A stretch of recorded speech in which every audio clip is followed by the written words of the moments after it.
Next up, Chiefs Browns. Chiefs favored by 8 at Cleveland. Over under 51. Browns fired everybody. As I was saying to someone yesterday, the power struggle between Hugh Jackson and Todd Haley. And fittingly, actually I read this from someone else, fittingly it ended in a tie. they lost because the Browns played 4 overtime games. Greg Williams is now the coach. Did you hear his bluster in the beginning of the week? Yeah. What is that guy talking about? With I had 11 job offers in the last few years. 4 of them, they didn't even want me to interview. Like, how does that happen in the NFL? That some owner sent him an email. It's like, hey, Greg, here's the contract. We don't even want you to come in. You're good. Come on over. I think Greg's been getting catfished is what's happening. There's no way that's true. So the offensive coordinator yesterday, he was getting interviewed. He seems like a character. And he's like, I just want everybody to know I got no job offers today. No one offered me a head coach. So he was having a little fun with it. Hopefully his new boss has a sense of humor. Oh, man. What do you think happens? I was talking about the Raiders quitting, and they never want to accuse a team or suspect that a team would quit unless it's completely obvious.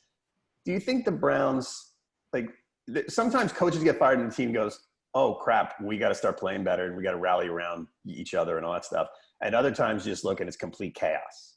Which way would you lean on this one? I think it'll be chaos. It's funny, this is Hugh Jackson's best season for the Browns, and he gets fired in the middle of it.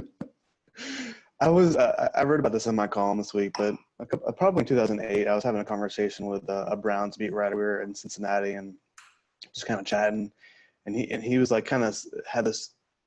It wasn't even a theory, but he was telling me, he was just kind of highlighting every 2 years, every 3 years, the Browns fire their head coach, fire their GM, and they blow it all up. They start all over again, and it's crazy because every 2 or 3 years it continues to still happen. In my column, I was talking about, you look at these coaches. You got, I think at the time it was Romeo Crennel was there.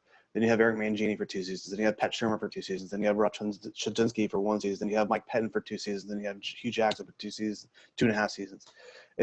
You can't build a franchise like that. Right. You can continuously throw out the playbook and start over again every 2 years, which doesn't work. So I don't see the Browns as I don't think they're quitting. I don't see any quitting that franchise, which I think is why they remain popular with the fans and they're in every game. I think they play. I mean, as we've seen, they go to overtime every week.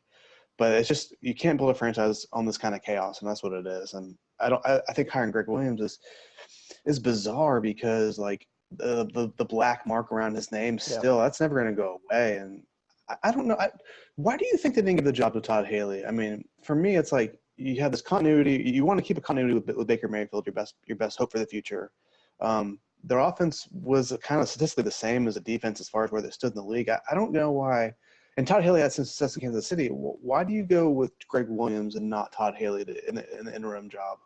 I don't know. And I don't know Todd Haley's personality. I mean, I've read and heard that he's prickly. Kind of a jerk? Yeah. So maybe that's part of it. I don't know. But Greg Williams isn't like some sweetheart cupcake guy, Totally true. Clearly. Yeah, he's that way. So I don't know. And it's just, the thing is, when you fire a coach midseason, this isn't baseball. Right. I mean, the game plan doesn't change that much. Now you just down a few people.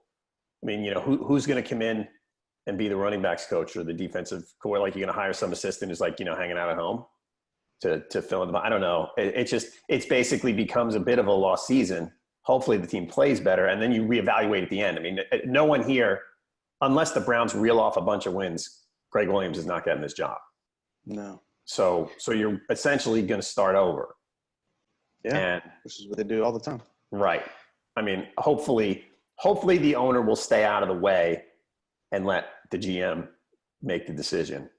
It doesn't matter who the owner is in this franchise. It's Randy Lerner, Jimmy Haslam, or it doesn't matter. At some point. I don't know. I mean, at least it hasn't mattered as far as this idea of just blowing everything up every couple of years. It doesn't. It doesn't. It's the owner should stay out of the way. I mean, yeah, for sure. It's weird with the way these teams work now. And a lot of teams do, they run it the right way. But you're some guy who's made, hundreds of millions of dollars, and you're and people want to tell you, hey, stay out of the way, let other people who know what they're doing do their business. You're like, no, I know it. I'm a smart guy. I'm the most successful guy I know. So what would you tell me to get out of the way for? I'm going to make decisions, and what's football, whatever. I mean, I think some of them think like that. I think Jerry Jones has been like that. And, you know, I don't know Jerry Jones personally and don't know what's in his head, but it seems like, you know, he's like, kind of like, no, I know what I'm doing. I'm a smart guy. I can figure this out. You know, I figured out everything else. And he's right. Well, yeah, right. And the Cowboys won Super Bowl championships with Jerry Jones. So that's right. Yeah. Nothing's happened in Cleveland in a long time. So it's, I don't know. It's if you're a Browns fan, and there are good fans, I think, but man, tough year.